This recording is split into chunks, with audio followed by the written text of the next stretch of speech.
Hello and welcome to a new school year. September always has felt like New Year's to me because since the time I was 5 years old, it was always the start of a new year. Our calendar, our Gregorian calendar, says that the new year starts on January 1st. That's when we flip from 2021 to 2022. But as you can see from this calendar here, different cultures, religions, and countries around the world celebrate New Year's at different times. Now, most countries in the world at least recognize our westernized calendar of January 1st as the start of the new year. But you can see that in February, our Chinese, Korean, and Vietnamese friends are celebrating their new year. In March, our Iranian friends celebrated New Year. In April, our Indian, Sikh, and Thai neighbors were celebrating New Year's. And in August, our scholars who are Islamic were celebrating New Year. Right now, if you look around your classroom, you may notice that some of your classmates or maybe your teacher is gone celebrating the Jewish New Year, Rosh Hashanah, with their family and friends. So September, we have the Jewish New Year.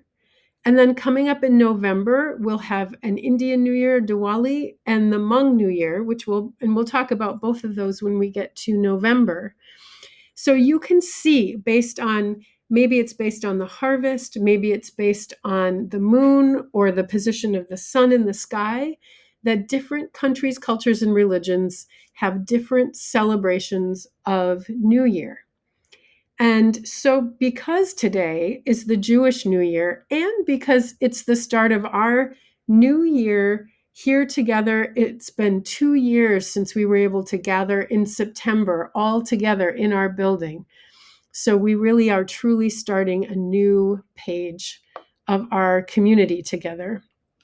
And so, here is a video that will help us understand a little bit more about Jewish New Year.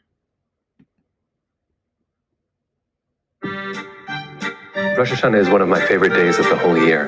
It's a holiday on the Jewish calendar that begins usually around the fall months, where you blow shofar, this ram's horn, and you make a sound of punctuating the year, saying, "We're going to begin again."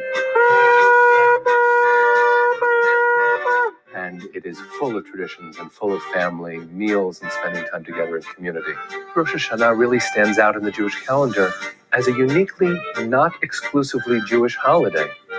This is a moment where Jews and non-Jews can really come together. It's an invitation to come together as community way beyond any one of our tribes. Rosh Hashanah is actually a 2-day holiday, and I take from that I have so much to celebrate and actually so much to let go of from the year that just ended, that it takes some time. The most common way that people observe Rosh Hashanah doesn't happen in the synagogue, it happens at home. And the meal right before the holiday begins is the gathering of friends and family, and there are various traditions, including taking pieces of an apple and dipping it in honey and saying, "May the year be sweet like this."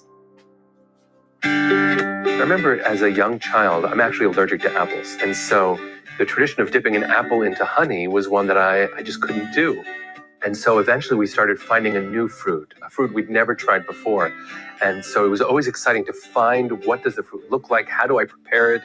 Does it taste good in the end at all? I remember as a child just feeling so excited about it every year. As a parent now, I really hope that my children are experiencing it not as an allergic reaction, but as an exploration, as something to discover. Even though it's an ancient tradition, it's never the same when you do it right. The greeting for Rosh Hashanah, if you see someone who's in that zone, is you say, "Shana Tova," may it be a good year. The extended version of that is L'Shana Tova Tikatevu V'Techatemu.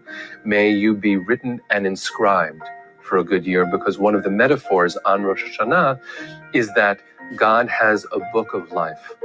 And my biggest prayer for everybody, especially me, I guess, is that I be written in for one more year of life. And so my wish for you when I see you is that you have that blessing too. In the spirit of Rosh Hashanah, what I really wish everyone, both physically present and virtually here, a sense of safety in the world, a sense of health and peace, and that the people that you love and the people you don't know and the people you disagree with can actually experience a world where there's less tumult, where we can actually stand together, hopeful about the year to come. So I wish that for you.